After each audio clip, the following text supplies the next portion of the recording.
Okay. Hi, guys. Welcome to tonight's live chat. Hopefully, you guys can see or hear me. Do you see or hear me, guys? Let me know, okay? Because I had to restart the last stream because I was not seeing any movement, and I think it's because my live chat was set to private. So now it's live. So somebody let me know if you can hear me or see me, and then I'll go ahead and get started. Okay. Can you guys hear or see me? Please say yes. Tonight has been awful with YouTube. Hi, Priya Mason. Hi, Lupita, James McDonald, Gary Bennett, and trying to figure it out, Breezy. Hello and welcome. Good to see you guys. And thank you so much trying to figure it out. Breezy for confirming it. I appreciate you. Perfect, Billie Jean. Thank you so much. Priya Mason, MS. Awesome. Thank you so much. Okay. Let me just jump in. Let me make sure that Instagram is working. I don't know what in the world was going on, but I must have hit the wrong button. So let me plug in Instagram to comment. Okay. I think we're good. Me and you two, we have a bad relationship. We just do. We do. I don't know what goes on. I really don't. But anyway, as long as you guys can hear or see me, let's jump into this topic, okay, guys? Because I really do want to respect your time tonight. And I also want to respect my time with my family. My family's like, well, let's go do this, or let's go run some errands. And so I want to make sure that we all have enough time left. So my goal is to wrap up around 8:30 p.m. Eastern time, okay? Okay. I'm looking at some of the thank you so much, Billie Jean. I appreciate that. Yeah, I appreciate that so much. I do see the subscriber count going up. That's wonderful, right? So thank you for pointing that out again. So let's go ahead and jump in, okay, guys? You're probably wondering why I titled this live chat Your Parents' Hidden Agenda. And the reason why, let me explain that, and then we're going to jump into the terminology. The reason I titled this video "Your Parents' Hidden Agenda" is because sometimes in a family where there are toxic family dynamics, there's poor communication, there's maltreatment, there's disrespect, there's emotional and psychological disruptions. For the most part, the parent isn't always ready to settle down and be a parent. Even if you are an adult child, the parent still may not be ready to be that guiding, loving, wisdom filled person that you need to guide you throughout life. Even for myself, as a very independent woman, as a business owner, as a daughter, as an independent person, I still need that guidance from my mother. Sometimes I still need my mom to say, Tam, let's not try it that way. Let's try it this way. This is a better way. This is going to be less confrontational. This is going to be less emotional. Let's try it this way. And here's why. And gives me that wisdom that I need. I used to have my late grandmother. She used to do the same thing. I would say, Gaga, I don't know how to deal with this. And she would say, well, here's what we're going to do. We're going to go down to your campus tomorrow. We're going to talk to the president. We're going to ask him the A, B, and C. And so no matter how old you get, that's my point. You still need that guiding, wisdom-filled person who has more experience than you in life, that has some wisdom to give you when you don't have anything else to think, right? Or you don't know what else to think, to guide you in those stormy, dark moments when life is just really hard on you, right? We need that. A parent of an adult child who is unable to give of themselves in that way says that they have a different agenda, or they're just not capable. We all know about emotionally immature parents. We know about emotionally detached parents. We know about emotionally unavailable parents. They are unable to be what it is that they need to be your parent. There's a lot of absenteeism, right? They're absent all the time, emotionally, psychologically, and physically. One of the reasons why, and this is where research in this area of study highlights, is that one of the things that absent parents lack all the time is maturity. And maturity comes in many shapes and sizes, right? It's not just acting like you're a grown up, it's not just adulting, right? Being mature says, I know that I need to make this decision and not this decision. I know I need to go this way and not that way. I know I need to process things cognitively rather than emotionally. I know how to handle things like an adult with peace, maturity, right? Grace, self respect. I know how to navigate life a little bit, even though I'm uncertain. I'm mature enough to use what I've been given, which is my brain, my experience, things I've learned over time, and I can use that to behave appropriately in my world. That is maturity. But a parent who is constantly absent emotionally, psychologically, and physically, right? Some parents just are out partying all the time. Some are at the bar getting drunk all day and night. Some are sitting in a car with their boyfriend smoking dope all the time, right? Those are really bad parents. And I hate to put it that way because you do want to be careful. Nobody's perfect. No parent is perfect. My mom's not perfect. I'm not perfect. But there comes a time when you do have to just say, you're not a good parent. You're not putting me as the priority of your life. You want to live it up, you want to party, you want to do the things that make you feel good, but then you're leaving me in the background. And even with some of the adults, guys, even with some of the adults that I see in my practice, they're still hurting. Why are they still hurting? Because they didn't have their parent as a child. They didn't have their parent as an adolescent. And they really don't have them as an adult, because some parents feel like this: once you hit 18, that's it. I'm done. Hands off. Do whatever you want to do. And there you are, most likely. Let me know if this is the case. Let me know if this is what you've experienced. But before you know it, the parent is just like, oh, you're 18, get out of my house, go date, go marry, go to college, go do whatever you want to do. Just get off of me, because I am tired of sacrificing my energy, my time, my mind to be a mother, to be a father. And so then you get tossed to the side, right? Any of the young people that I'm seeing in clinical practice, and they are preparing to go off to college, I often try to be a little bit of a voice for them. I don't want to impose my own standards and my own values, but I do try to be a voice and say, hey, mom and dad, I know she's really mature. I know she's 18, and I know she's going to campus this coming August, but stick with her, okay? Because she still needs you, and especially if it's a young person who has depression, or they've been suicidal, they've been, self-harming for a long time. I will step in and say, hey, mom and dad, stick close, and even if they push you away, just keep calling, keep texting, keep emailing, let them know that no matter what, I am here. But there aren't many parents like that, right? It just, there isn't. And so your parent may be that kind of an absent parent. I'm going to do what I want to do, get out of my life. Let me also say here at this part of the chat tonight, that we also have what's called a lack of interparental cooperation. A lack of interparental cooperation. That's a lot to say, right? Really what that means, guys, is you're likely, as an adult, still fighting with your parents, still trying to get them to be on your side, still trying to get them to see things from your point of view, still trying to have conversations with them, right? Maybe you're in a situation where you want to go no contact, or you already have, and your parent is still not getting why. Maybe you have a sociopath kind of a parent who's cold, callous, self-centered, right? Self-directed, self-deceptive. All of those things that we talk about on this channel. Maybe you have a father that is like that, a mother that is like that, and you're just exhausted trying to get them to cooperate, trying to get them to hear you. And usually when I'm in session with parents who are very self-centered, I'll say this. I'll say, you're not listening. And sometimes the parent will say, I am listening. And I'll say, no, you're not. No, you're not. You're not listening.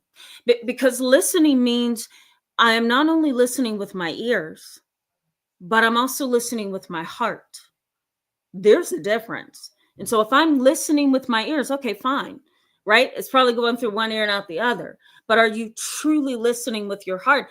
And when the parent begins to recognize there's a difference between, my ears listening and my heart listening, they kind of snap out of it. But you may feel like there's this interparental, there's a lack of interparental cooperation. You're not able to cooperate. You're not able to hear me. You're not able to really feel what I'm going through because you're not listening with your heart. I see that you're giving me eye contact. I see that you're letting me talk, perhaps, or you're letting me text or email, but you're not really listening. And that's a painful reality. So fighting, confrontations, disagreements, right? And revealing of secrets to family, extended family, triangulating, manipulating, that's all called interparental. I'll put it this way. It's interparental lack of cooperation. We'll put it that way. You can also say it that way as well. It's a parent that doesn't know how to cooperate, listen, really hear you. We also call that active listening. Active listening is a combination of things: eye contact, nodding, right? Really feeling what that person is trying to say to you, reflecting back to that person what they're saying. Sometimes if I'm in a conversation with a child, the child may say something like, my dad, he went to jail this month and he'll be in jail for the next 2 years for something I don't believe that he did. And I'll say, oh, I see. And I'll look at the child and I'll say, and so do you believe that he went to jail because he was biased against? And the kid may say, yeah, I just feel like they were unfair to him. He won't be back for the next 2 years because they blamed him for everything. And so in that statement or series of statements, you can hear something else, which makes it active listening. You can hear that the child is not just saying that dad was put into jail for the next 2 years because he was blamed.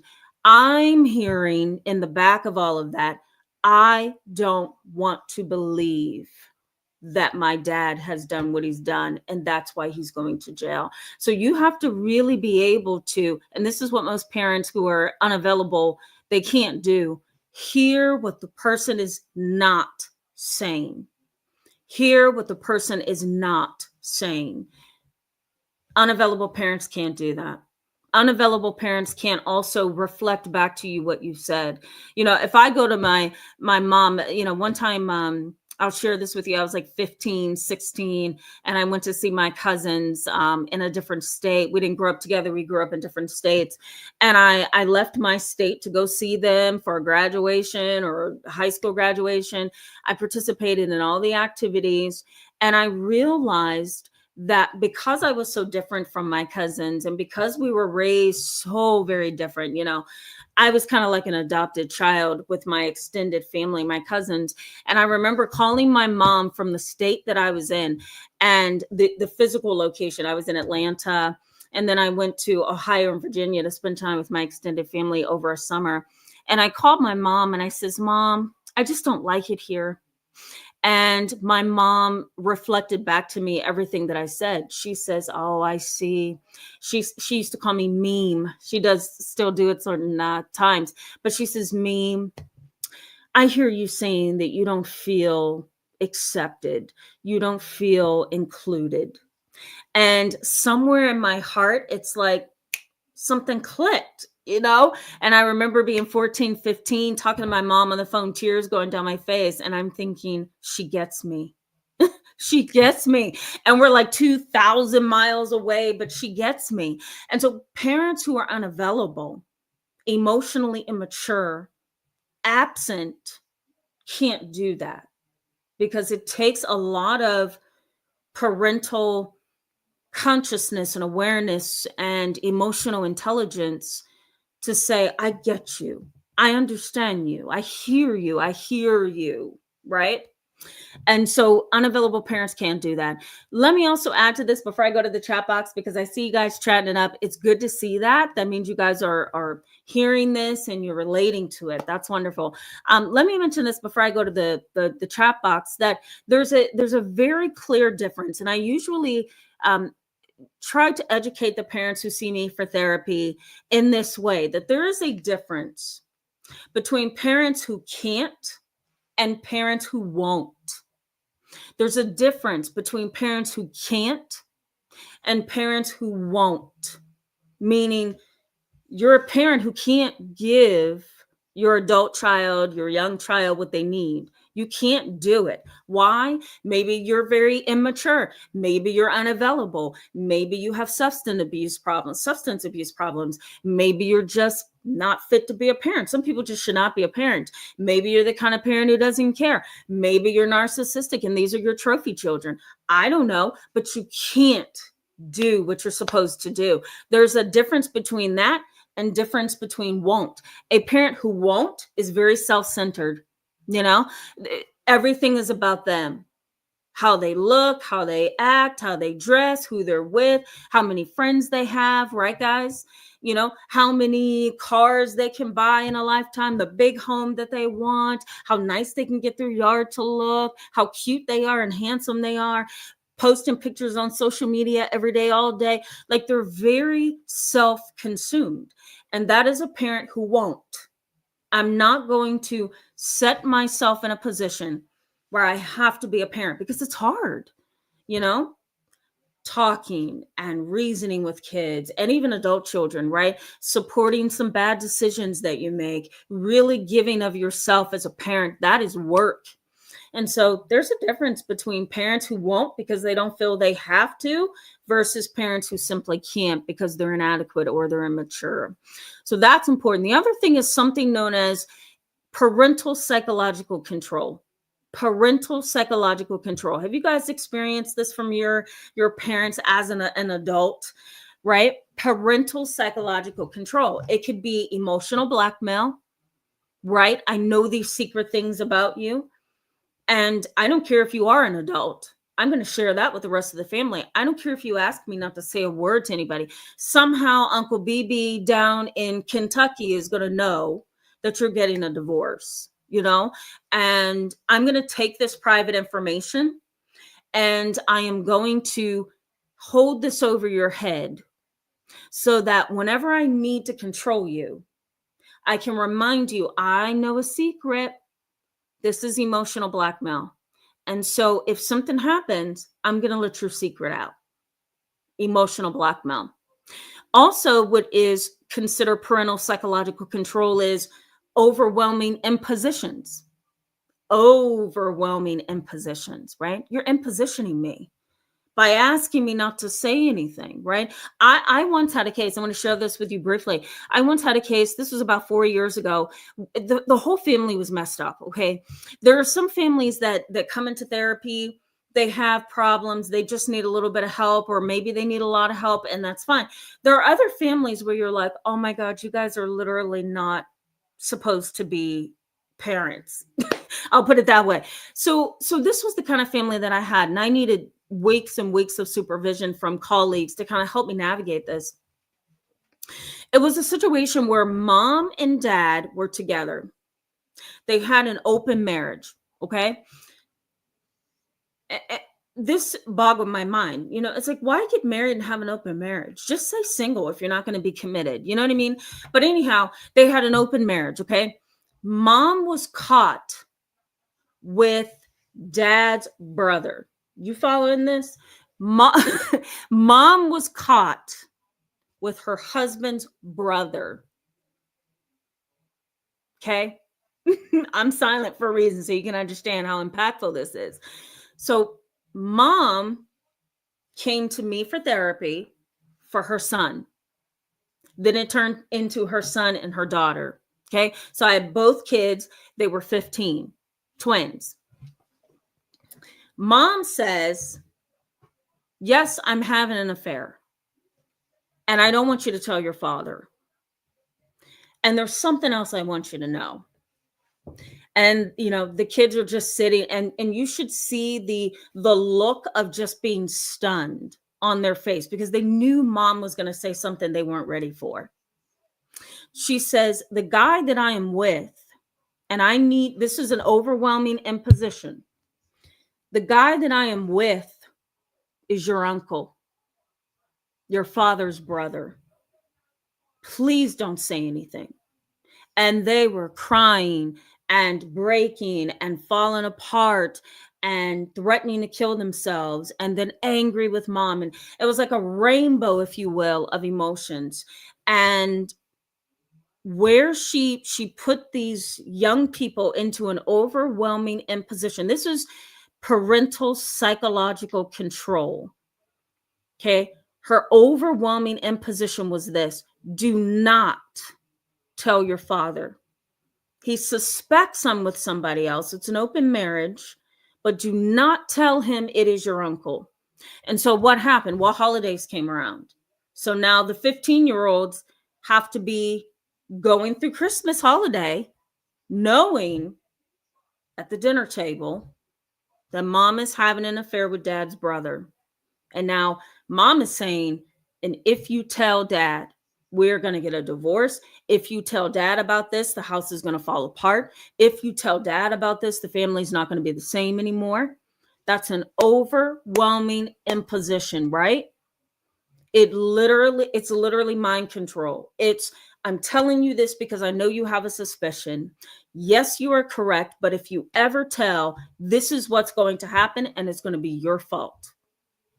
An overwhelming imposition. I think it's very traumatic. The whole thing was a mess. There was also involved in this case, which is also parental psychological control, is guilt induction. Guilt induction. I'm going to induce guilt if you do A, B, and C, right? Even for those of you who are on the channel tonight, commenting in this conversation in the chat box, I see some of you from the corner of my eye. You know what guilt induction is. It's when a parent looks at you and says, you know what?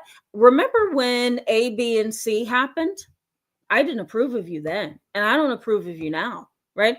Guilt induction. It's I'm going to induce guilt. And you're going to walk around with guilt. Love withdrawal. That's another one. Before I go to the chat box, love withdrawal, right? I'm going to withdraw my love from you and control you by not calling you, texting you, emailing you, accepting your phone calls, right? I may even open my text, attempt to text you, and decide not to. So you can actually see that I attempted, but I didn't finish the text, you know? Or I am going to not call you for the holidays, not call you for your birthday. I might call you for, some random day in April. Love withdrawal. You're not going to get my love, right? Lack of granting autonomy. That's another parental psychological control move, according to research. And I've seen these things as well. It's lack of granting of autonomy. I am going to make sure that I don't give you everything that you want. I'm going to keep you blinded. I'm going to keep you manipulated. I'm going to keep you afraid. I'm going to give you a loan, but I'm going to take you to court to make you pay it back. I'm going to co-sign for you a car, but I'm also going to ask you to do A, B, and C for me because I co-signed for you that car. I'm going to demand that you pay me all my money back that I loaned you, right? So there's a lack of granting of autonomy. Most parents want to catapult their children into a successful area.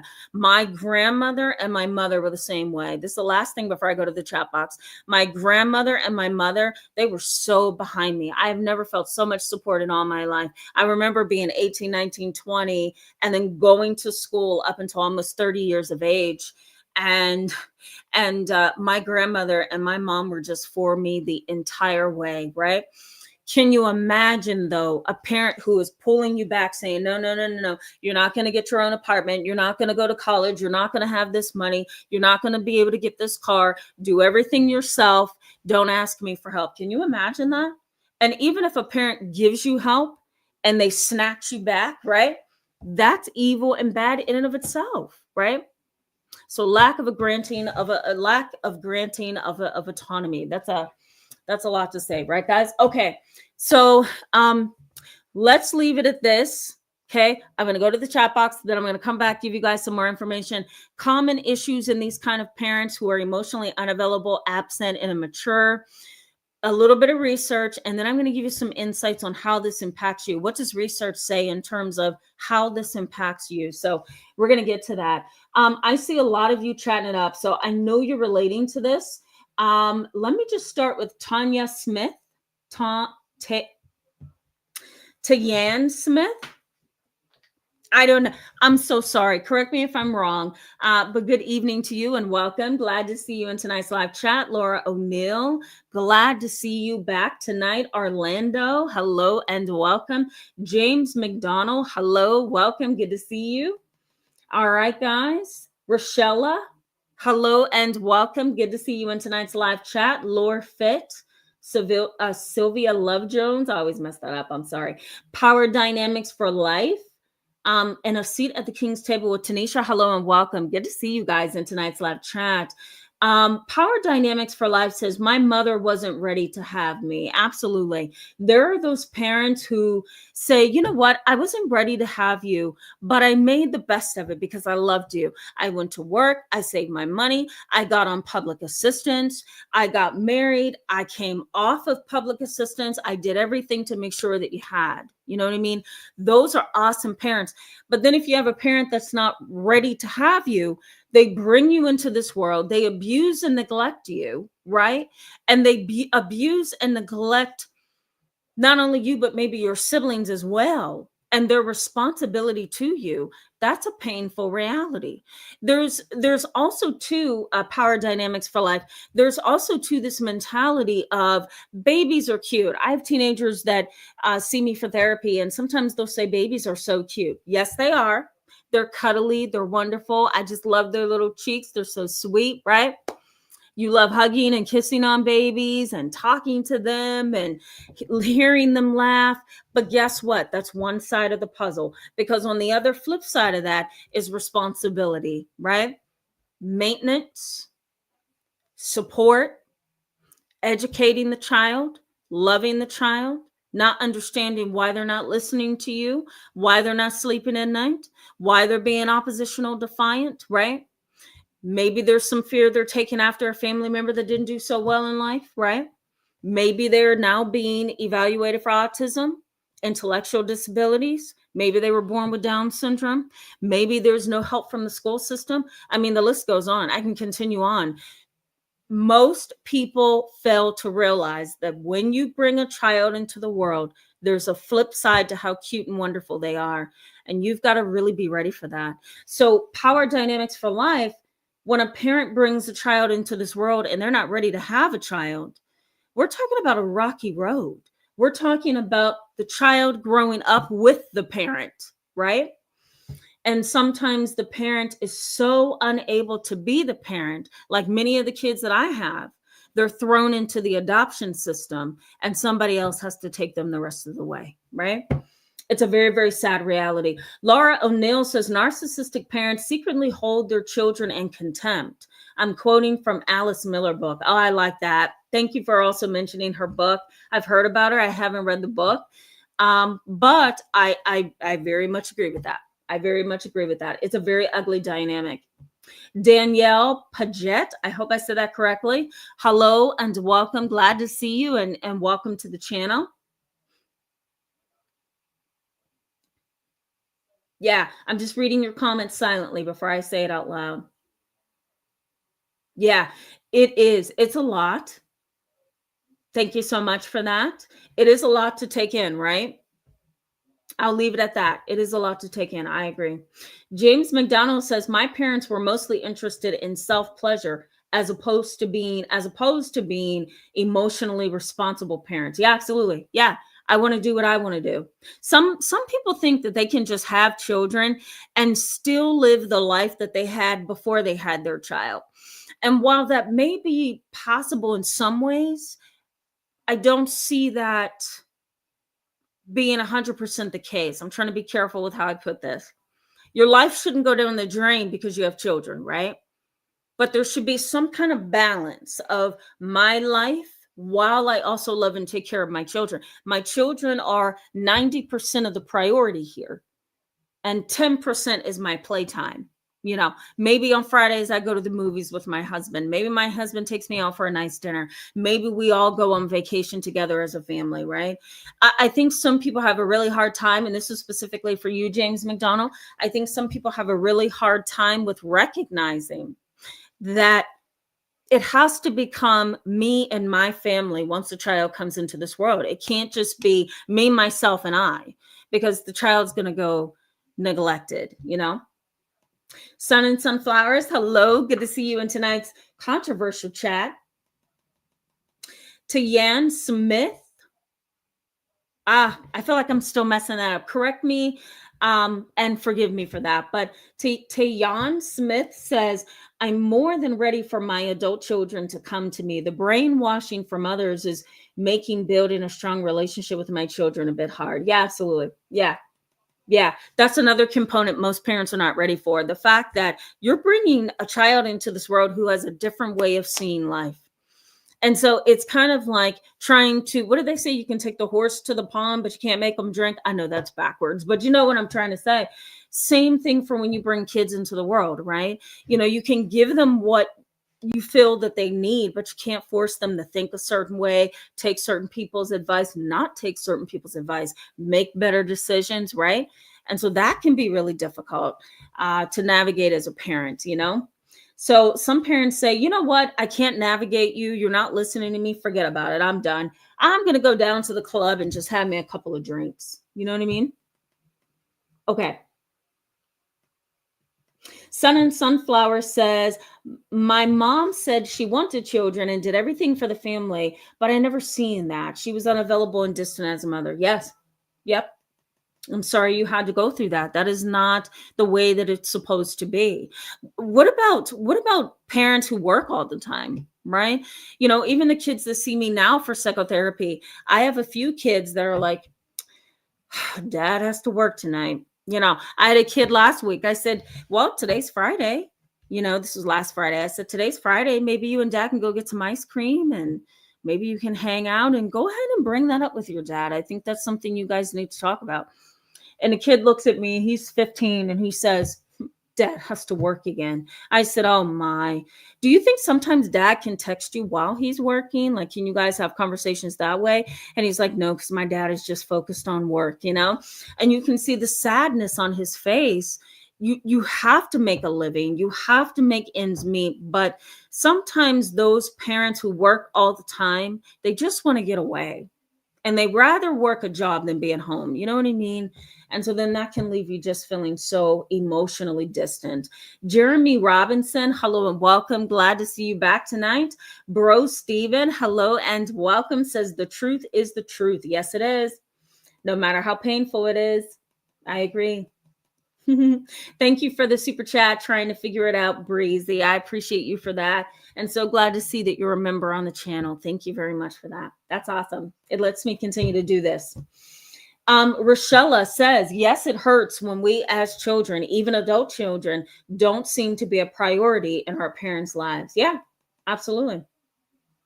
Absolutely. I know my mom is tired. I know she's tired. She's raised 3 children, okay, alone, because my father, he worked in the army. He traveled the world being a part of a band, and when he came back from the army, he became an alcoholic. He was very distant emotionally, very easily angered, triggered to anger all the time, just really strict and imprisoning because of being a sergeant in the army for so many years. And when I was 5, my oldest brother was 10 and I was 5, and my mother was just like, I can't do this anymore. So there's literally a letter exchange where my mom is saying to my dad, I can't do this anymore. So I know she's tired because she has raised all of us up until now, and we're all over the age of 30. And primarily my older sibling and I, we're the fully grown adults of my mom. And I look at my mom and I think, and you're still available to us. You know, we can dial her right now, even in her recovery from a stroke, and she's there. You know, even if I call my mom during the middle of my work day just to vent, you know, she's there. So it is tiring, right? But it is tiring for the parent. But at the same time, Rochella, it's wonderful when they do make you a priority, right? And it's painful when they don't. They need a break too. But of course, you know, those parents who would rather just feed themselves. That's not a good thing. Sean Hazel, hello and welcome. Glad to see you in tonight's live chat. Okay. Dawn One, I see you there. Welcome. Thank you so much for that. That's so sweet. She's recovering. She was just walking today with her walker. And my mom looks like she's about 50. She's 67, but she looks like she's about 50. So she looks young, but she's walking on her walker. So we're getting somewhere, which is really good to see. Thank you, Dawn One. I really appreciate you. I hope you're doing well as well. Yeah, Billie Jean says lots of childhood traumas that got to be healed. Oh, yeah. Oh, yeah. All right, bear with me, and then we're going to get back into the content. Passport Green, hello and welcome. Glad to see you, and welcome to the channel. Passport Green says, I am so glad people are starting to call out some of these abusive, selfish parents. Absolutely. Yeah, I agree. Very, very much agree. Okay. Patrick Black, one, hello and welcome. Good to see you back. Yeah. That's so good. I'm so glad. Good to know. Yeah, we are all figuring out life, right? I agree. Even the therapist. Okay. All right. Bear with me, guys. Orlando says, had to go to North Carolina with both sides of my family and friends, but being parental alienation for my daughters is the hardest part of my life.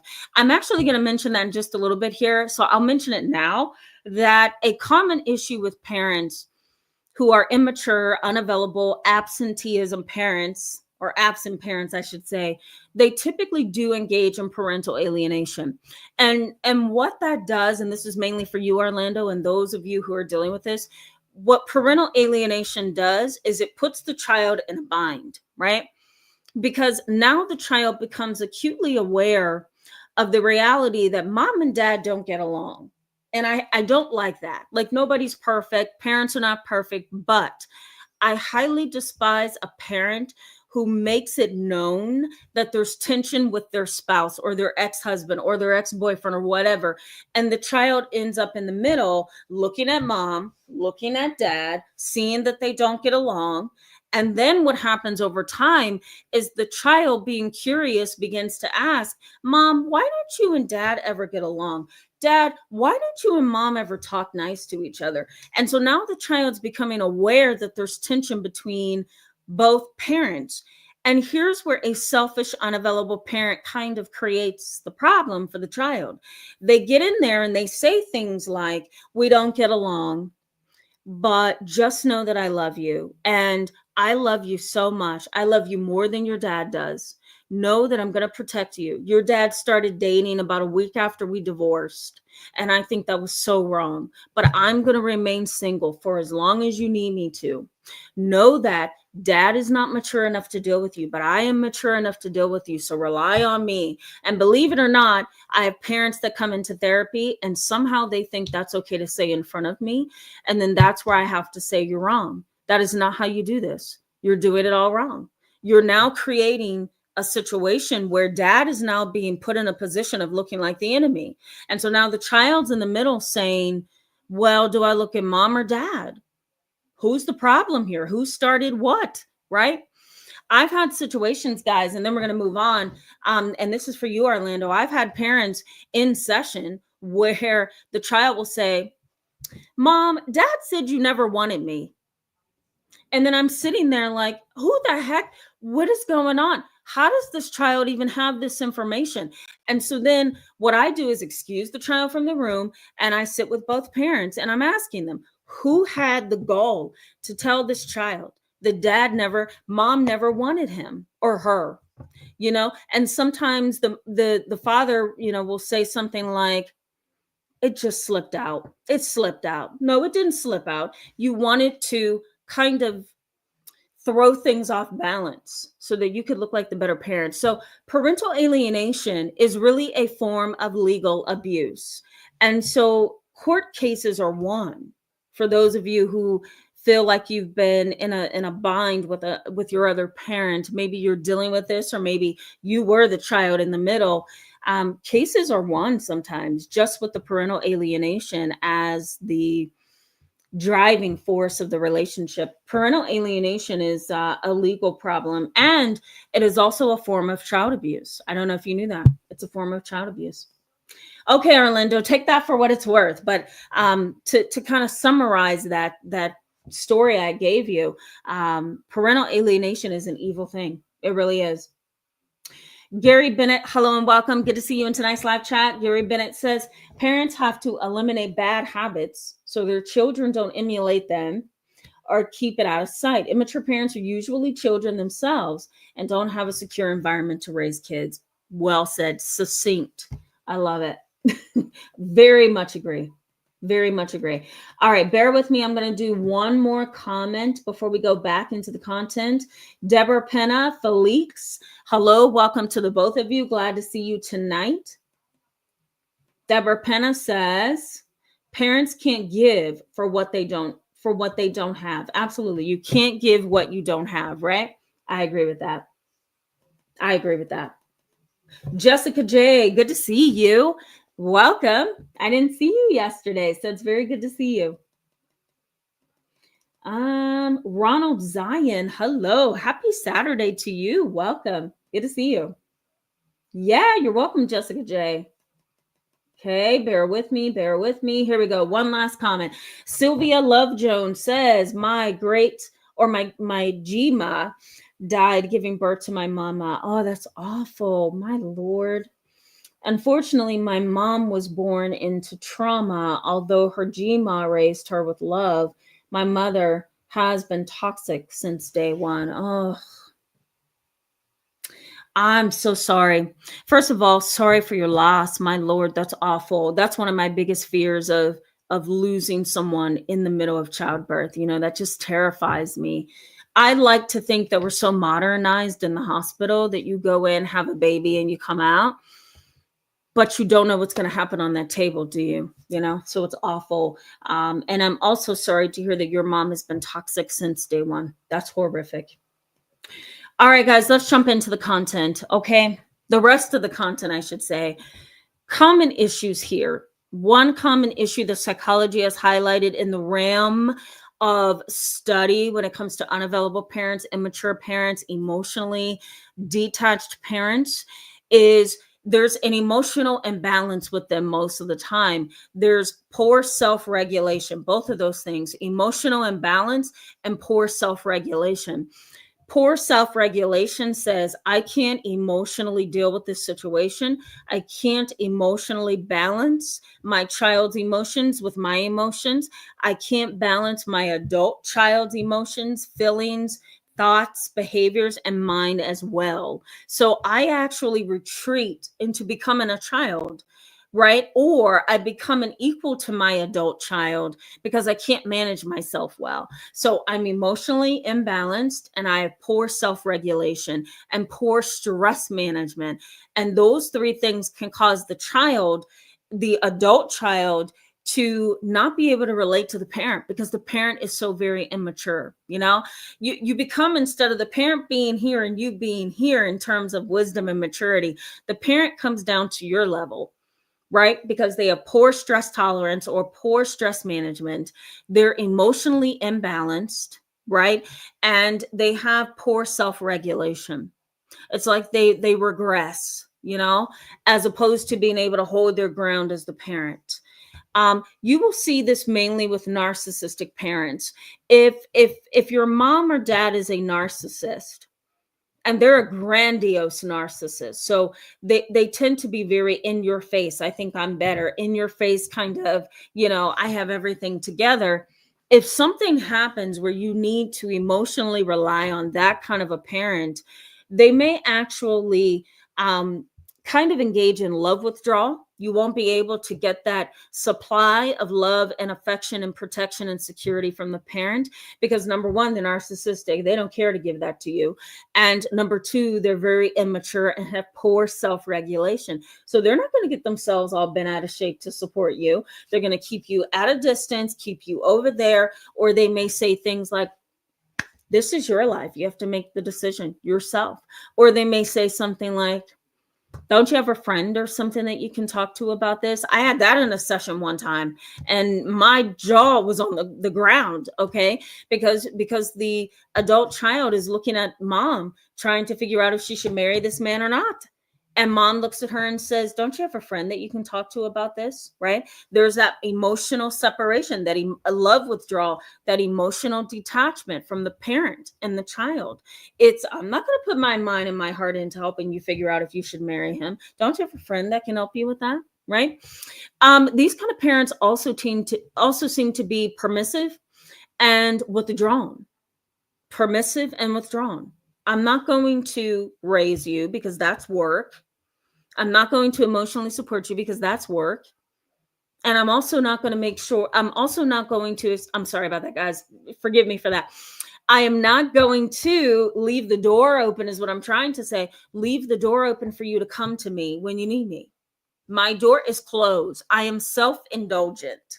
That's the word that I was looking for earlier. I'm self-indulgent. Indoctrination. Some of these parents indoctrinate, right?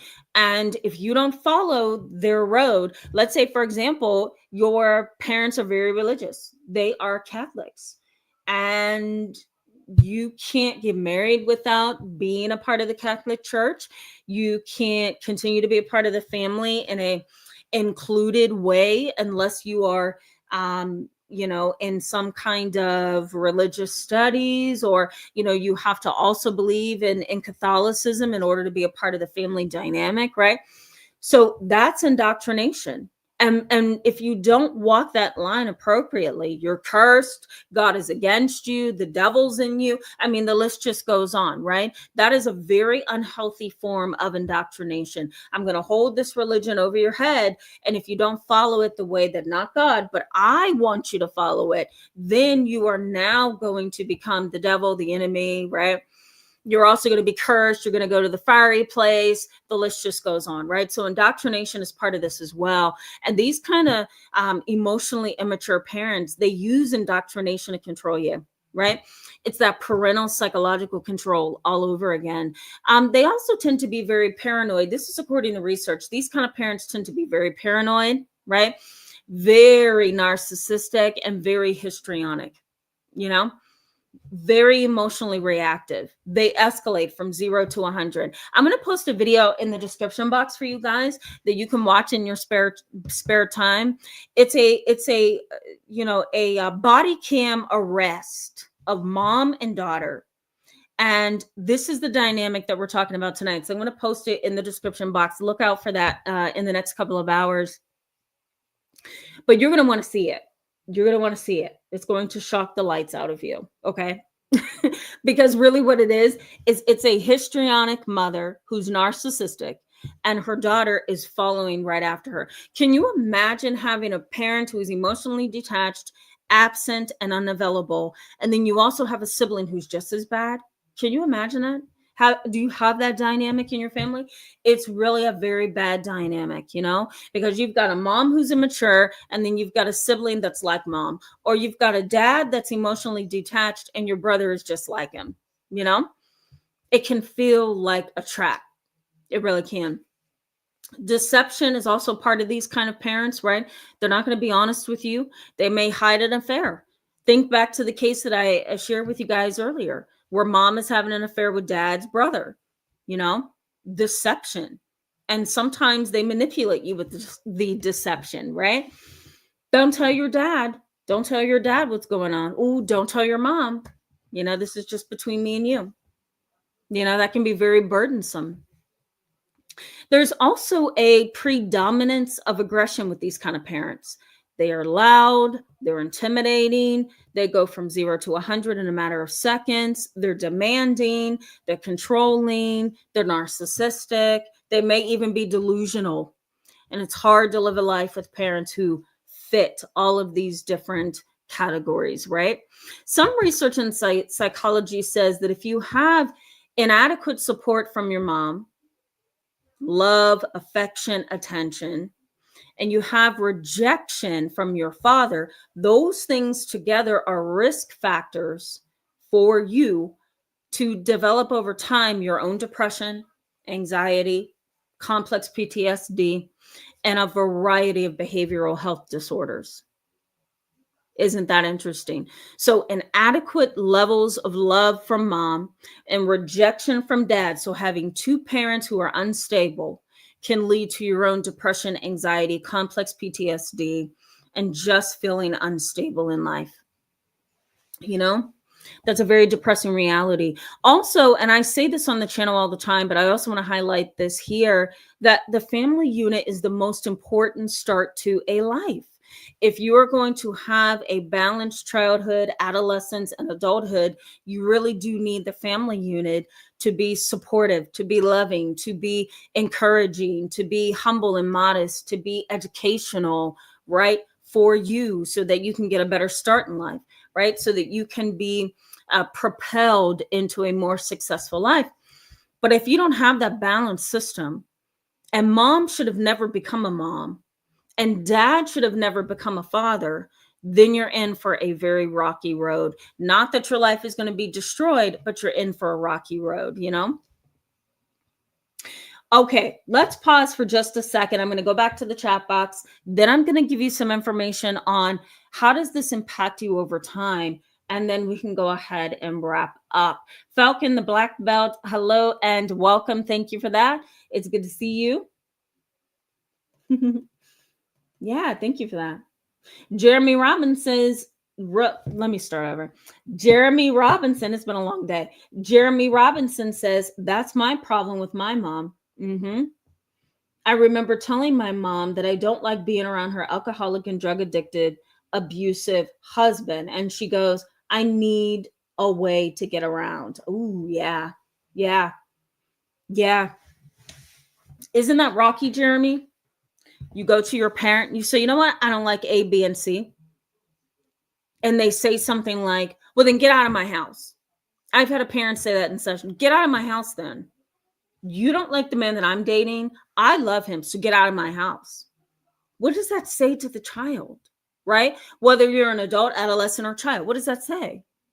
I put him first.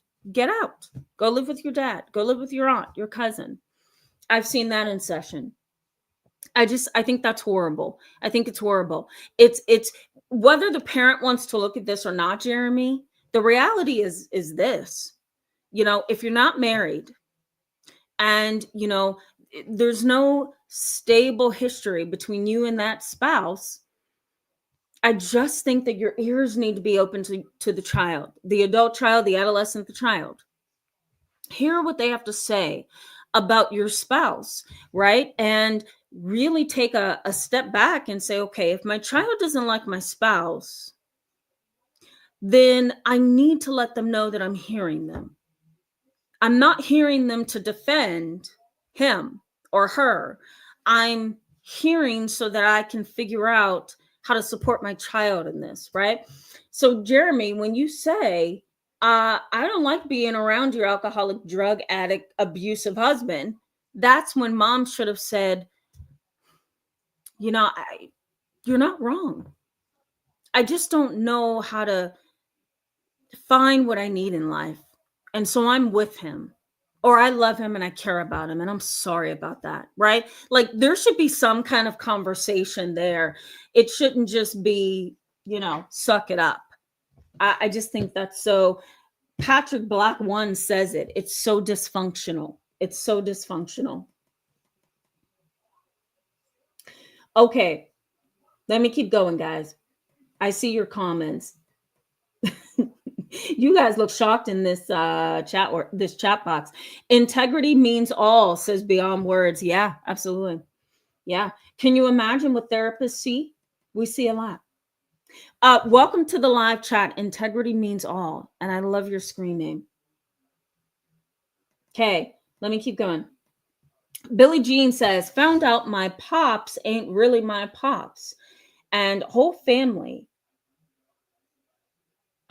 can't even speak truth, as I figured all on my own just now at 26. Wow. Whew. I'm so sorry. That's hard, right? And sometimes, let me also add this for you, Billie Jean. Sometimes it's the lies of who your dad is, right? is there not always to protect the child, but to protect the parent. Because why? Well, it's a little bit hard to say that, I'm living with this man that's not your dad. Dad is incarcerated, dad is deceased, whatever the case may be. I am sorry guys, I gotta make sure that's not my mom. It's not. I am with this person and we're playing house, and I'm going to make you think this is your real parent. But then when you figure it out, you know, I don't give you an apology. Sometimes I get this in sessions. I don't give you an apology. I don't look like I'm hurt about it. I don't look like I regret what I did. I just wanted you to believe that this was your real dad for whatever selfish reason the person has or the parent has. So it's really hard, Billie Jean, to swallow that. Okay, wait a minute. First, I was lied to. Second, that's not my dad. And third, why did I have to find this out on my own? Why didn't anybody tell me? Right? It's a painful reality. Yeah, it happens all the time, though. I hate to say it. Bro Steven says, talk about heartbreak. Yep, I agree. Where are you? Here you are. Yes, I agree. Yeah. James McDonald says, yep, these type of families have absolutely no shame, right? I agree. And you can't feel shame and guilt, right? When you don't acknowledge and recognize reality. So where do you guys think these kind of parents stay in their mind? In a safe place in their head, somewhere tucked away, where they don't have to look at their wrongs and what they've done and what they can't offer, So they can't feel shame, most of them. Sometimes in therapy, you can kind of use the feelings of guilt to open up discussion, right? But if you have a parent who's a narcissist, a parent who's a cold, callous sociopath that doesn't really care about other people, there's a firm and unshakable disregard for the rights of others. When you have that, then you can't help that parent be held accountable, right? Or to accept the damage that they have caused, because guilt doesn't exist in their heart. They don't have that, So Jessica J says, my brother told me dad was having affairs and made me keep it a secret from my mom when I was 13. This traumatized me. Absolutely. It's hard to keep that a secret, right? My late grandfather, who passed away this past December, so December of 2024, I felt so bad for my mom. For those of you who have followed my self-disclosures, you guys know that my mom was not very close to her father. And when he passed away, I just remember feeling so bad for my mom, because she's the one who caught him having an affair with a female that was a friend to the family. And instead of my grandfather, my mother's father, divorcing my grandmother and then saying, you know what, I don't want to be in this marriage, he has an affair with a woman who was a friend to my grandmother, his wife. And my mother's the one who caught him. And when she caught him, the story she tells is just unbelievable. But when she caught him, he could do nothing but get in his car, drive off. She said he sped off, and he just didn't talk to her about it for the next couple of months. And so she kept it a secret from my uncle for a very long time. And I think that added to some of the family trauma, So I totally get that, Jessica J. It's a complicated dynamic. And I think you have suffered some trauma by that. I think my mother suffered some trauma with having to keep it secret for so long. It's just painful, right? It's not that the parent is with somebody else that's painful. It's the betrayal, the betrayal. You trust that that's not going to happen, and it happens. It's traumatizing in and of itself. Don One says, my mother's husband used to tell me when he was cheating on her. They turned on my brother when he reported that to her. Wow. That's horrible. I'm sorry, Don One. That's awful. Falcon the Black Belt says it for me. He says too much dysfunction. I agree.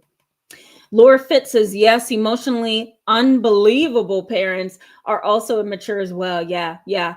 Unbelievable, unavailable, absent. We can give them all kind of names, right, Laura Fitz? Also struggling with addictions and unresolved mental illness and trauma. Yep, agree. Yep. Tayan or Tayan says Jesus. Yeah. I don't blame you. Sometimes I say that too out loud. I just can't wrap my mind around it. Okay. One more comment. We're going to go with you, Priya Mason. Then we're going to get back into the content.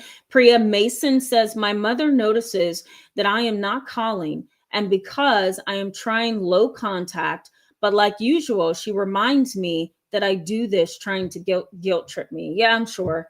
I'm sure. It sounds like she doesn't like that you go low contact, you know? Integrity. I'm going to read this briefly. Integrity means all says, wow, that's the biggest privilege to have a mother and a grandmother so supportive. It's a blessing, right? And I, even at my age now, I'm late 30s. And my grandmother's been deceased since 2020. I'm still grateful to her. I go to the graveside, I leave flowers, I talk to her, I remember her. I have her pictures up in my office here still. And it's a blessing, right? To have a grandmother and a mom. Instead of me having a mom and a dad, I had a grandmother and a mom. She was really and absolutely my best friend. When I look back, I see my best friend. Gloria Perez, hello, welcome to tonight's live chat. Glad to see you. Gloria says, hi, I'm adopted and my elderly parents became angry when I expressed that I want to move out. I'm 44 and a single parent. I would still help them, just need to have my own life. I feel guilty. Oh yeah. Yeah, that's a bind. I would suggest, Gloria, you're my last comment. We're going to get back into the content. I would suggest, Gloria, that you consider therapy. See if you can find a therapist that can help you navigate the dynamics between you and your adopted parents, and see if there's a way that you can have a conversation that says, you know what, I'm sorry. I know this is not what we wanted or you guys wanted, but I've got to go. That's a process in and of itself. And so therapy may be helpful. All right, guys, how does this impact you? You ready? Well, there's a pervasive psychological dependency that can happen with you over time. A pervasive psychological dependency over time. You have an unavailable parent, an emotionally detached, an absent parent that doesn't give you all the things that you need, right? So what happens? You can experience a pervasive pattern of psychological dependency, or what we talked about recently, guys, which is counter dependency. I can be so independent, excuse me, that I don't ask for help when I need it. I don't go to my parents when I need it. I don't cry when I should cry. I don't feel my emotions. I kind of just run my life based on logic, being intellectual, being cognitive, being cerebral. I don't feel counter dependency. Or again, you can experience a pervasive pattern of dependency. I depend on a lot of people. And that dependency is so dependent, it's so strong, I'll put it that way, that it may become over time a dependent personality disorder. A dependent personality disorder. And that means it's hard to make decisions without the influence of somebody. It's hard to go upstairs to change your clothes without asking for somebody to be with you. It's asking that somebody go to the somebody go to the doctor's office with you and help you make decisions because you're terrified of making them on your own.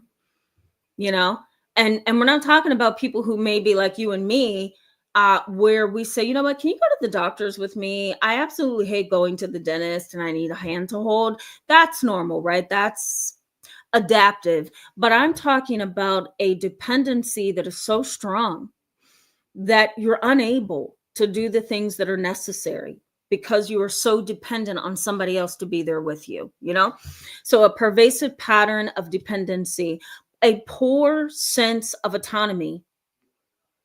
A poor sense of autonomy is something that can happen to you as well. You don't know that you are independent, that you can be autonomous, that you can make decisions on your own, like Gloria, right? That she can step outside of that, adopted family dynamic and have a life of her own with her child, right? So a poor sense of autonomy, or we can also say a poor sense of authority.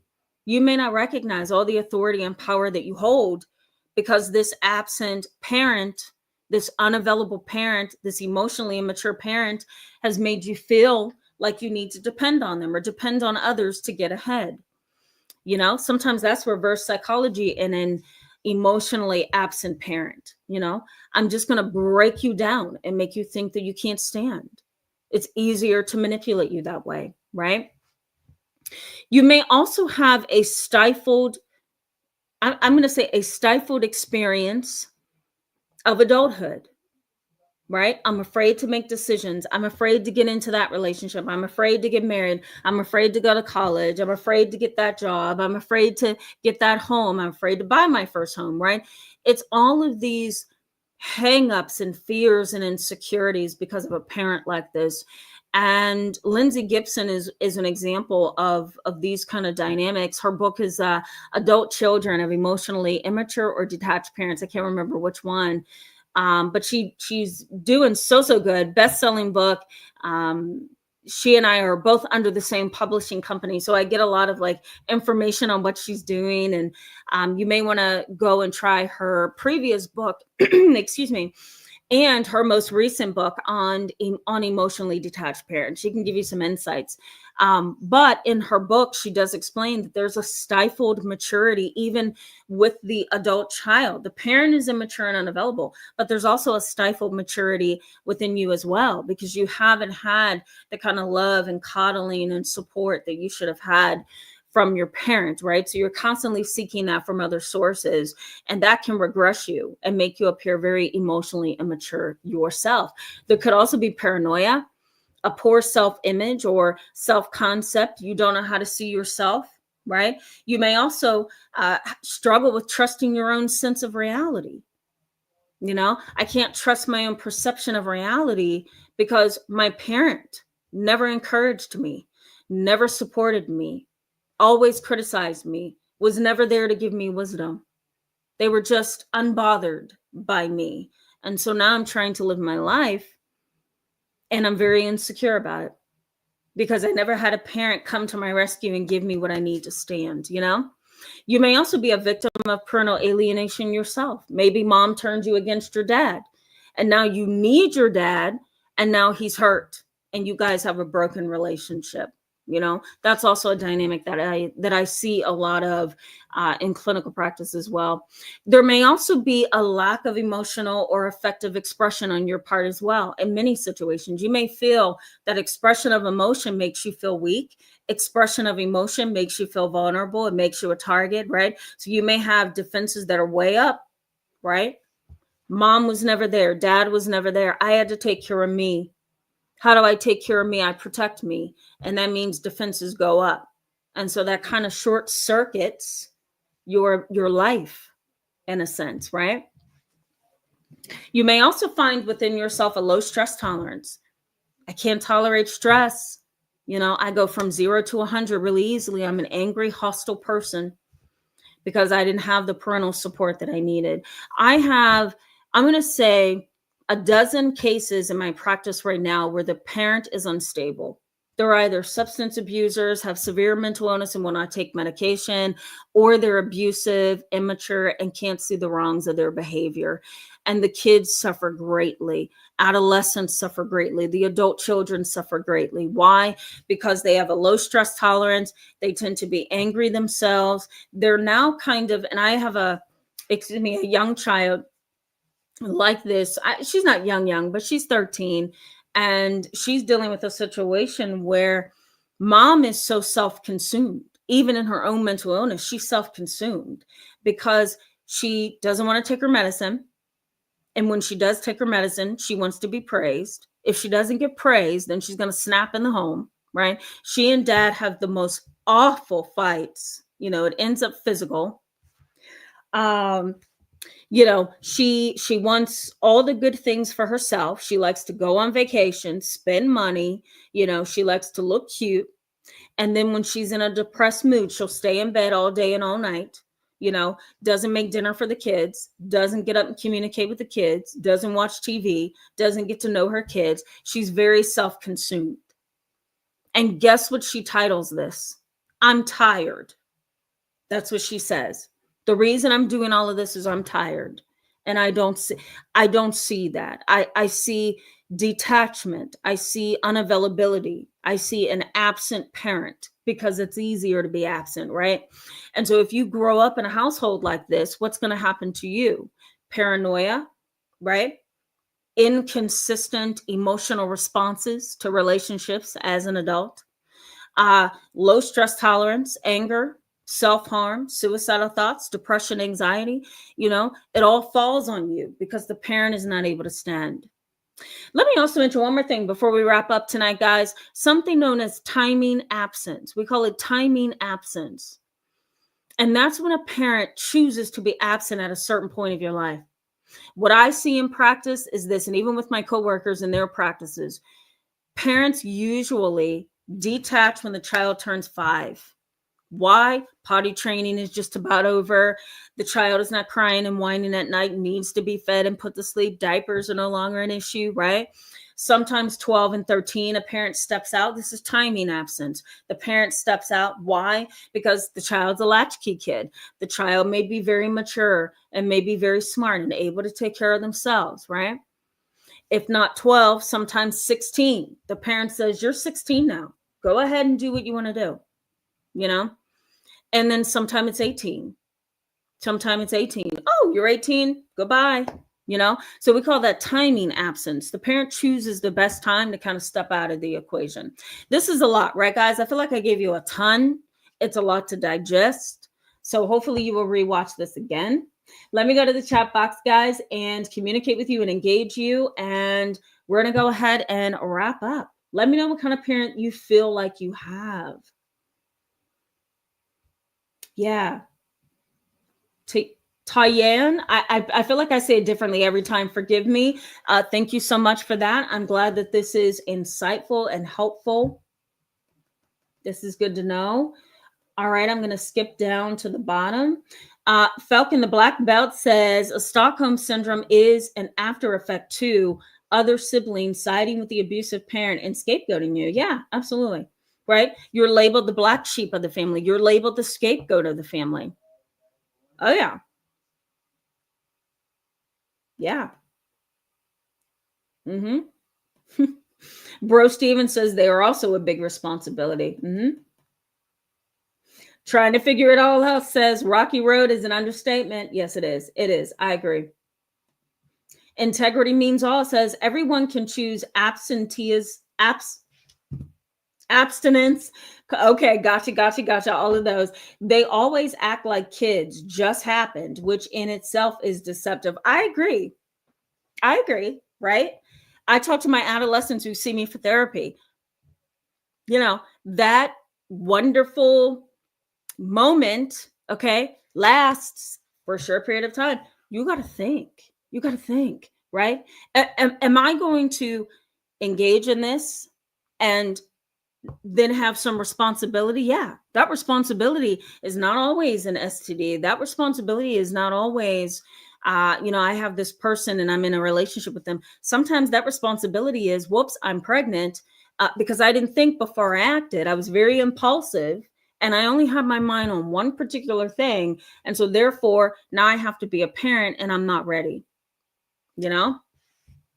I had a mother who should have been a co-therapist in one of my sessions, and she says to her daughter, she's like,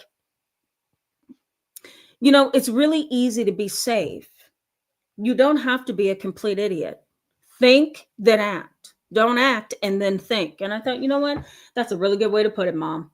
But yes, I very much agree with that. Candy, hello, welcome to tonight's live chat. Glad to see you. Candy says, good evening, Tamara and everyone. Good evening to you. Good to see you. Okay, bear with me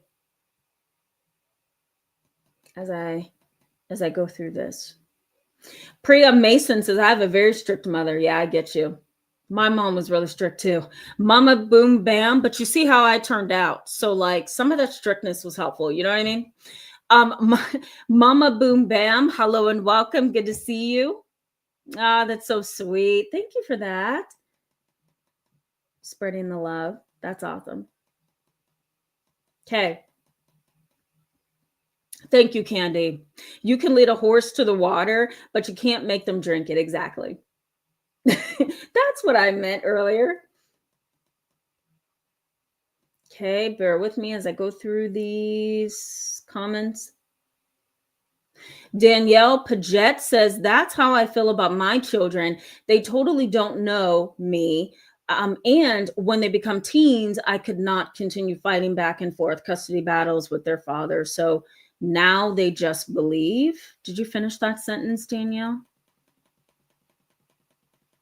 Maybe not. Maybe not. The back and forth custody battles, I'll address that piece of it. It's tiring, right? The back and forth custody battles puts the child in the middle. Do you really want a court deciding how you should be parenting, when you should be parenting, right? Do you really want a court to set up a schedule that's probably going to be very restrictive and constrictive? You know, these are all the things that you do have to think about. Fighting back and forth in court is a very draining thing, not just for the parents, but also the child or the children, right? Integrity Means All says, I used to call the work whenever I was left alone as a toddler at night, but he wasn't working. Yeah, that's not right at all. Patrick Black One, thank you so much for that. Says, shout out to Tamara's mother. That's how family is supposed to be, supportive and nurturing. Yeah, thank you so much. And I very much agree. I very much agree.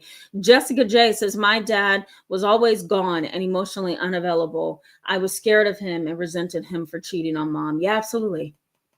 Absolutely. How hard is it? How hard is it just to say, you know what? I can't do this. The relationship is not working. It's not feeding me. It's not making me happy. I feel miserable. I can't find myself. My heart feels just burdened by this. I don't experience happiness coming home. I'm filing for divorce, or I feel like we need to go to marital counsel. Like, what is so hard about that? Why have an affair? Just leave, right? And, you know, I said that for my dad. I said that for my grandfather. I say that to my clients. Just leave. It's so easy, right?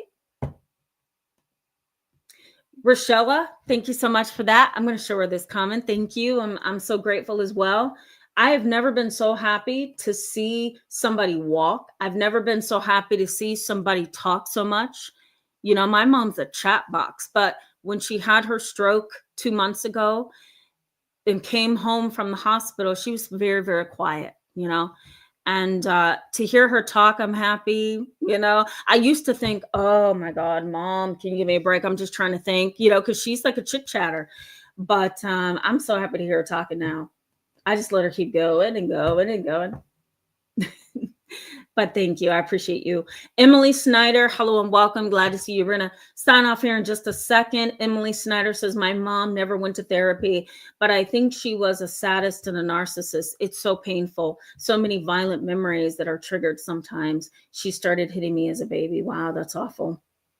That's awful. I'm so sorry. It sounds like a mommy dearest kind of a thing.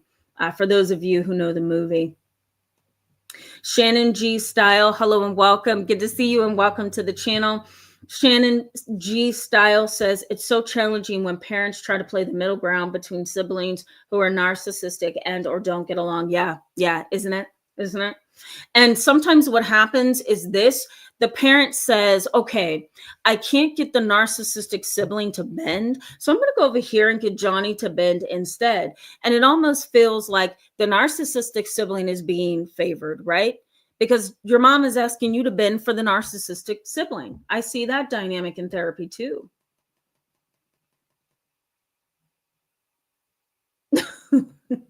Andrew Mercer, did you say that? Andrew Mercer says some people should just stick to hamsters. I agree. I agree. Should we wrap up on that? No, we'll keep going. We'll keep going. Then we're going to wrap up. Andrew Mercer, I agree. You know, that was well said. Tyann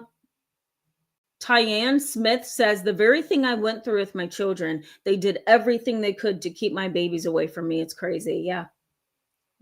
That's awful. I'm sorry. Falcon the Black Belt says, my mother was envious that my dad has some inheritance from me. She demanded some. It's crazy how a parent can be so selfish. That's very true. Falcon the black belt. I'm sorry that you have to go through that. That sounds like a very immature mom.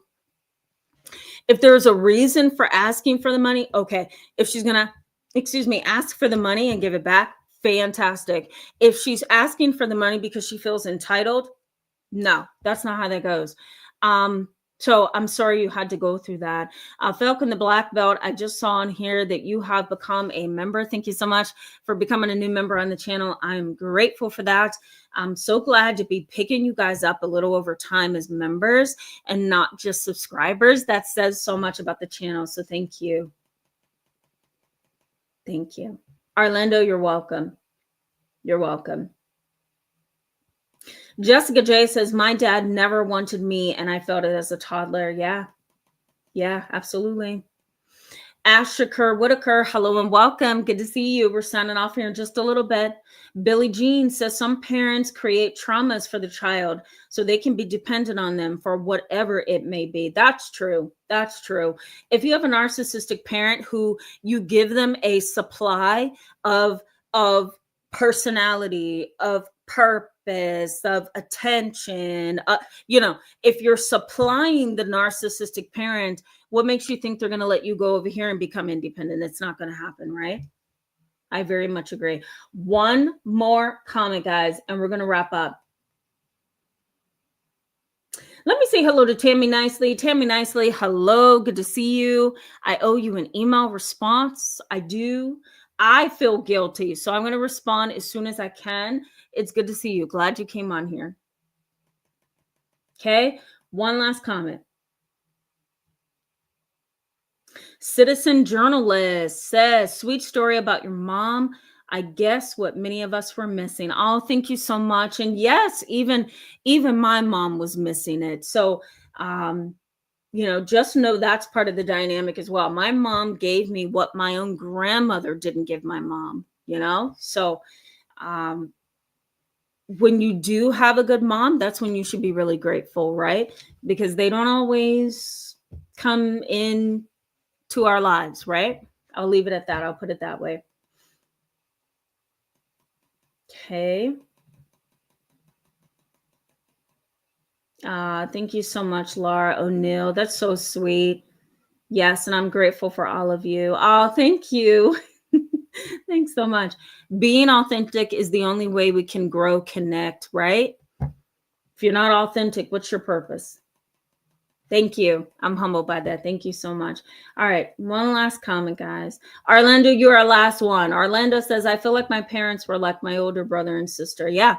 Don't be surprised if both parents are unstable and your siblings end up that way and you tend to be the quote unquote normal one. You know what I mean? That's a dynamic in and of itself, right? Guys, I could stay on here until 10 o'clock with you. It's 9 p.m. Eastern time. Let's end the live chat. Thank you so much for being with me tonight. I hope this live chat was helpful to you, insightful to you. I will be back next Friday and Saturday with another psychology of video, so stay tuned. If you guys want to see certain subjects, let me know about them because my knowledge in the field of psychology is pretty broad. Why? Because I've just been in school all my life and I enjoy sharing the knowledge and the information. So if you want me to talk about something, let me know in the chat box. Okay. I'm going to consider it added to the list. But in the meantime, have a wonderful Saturday, Sunday. I'll see you maybe next week with a video. We'll see. I'll see you then, guys. Bye-bye.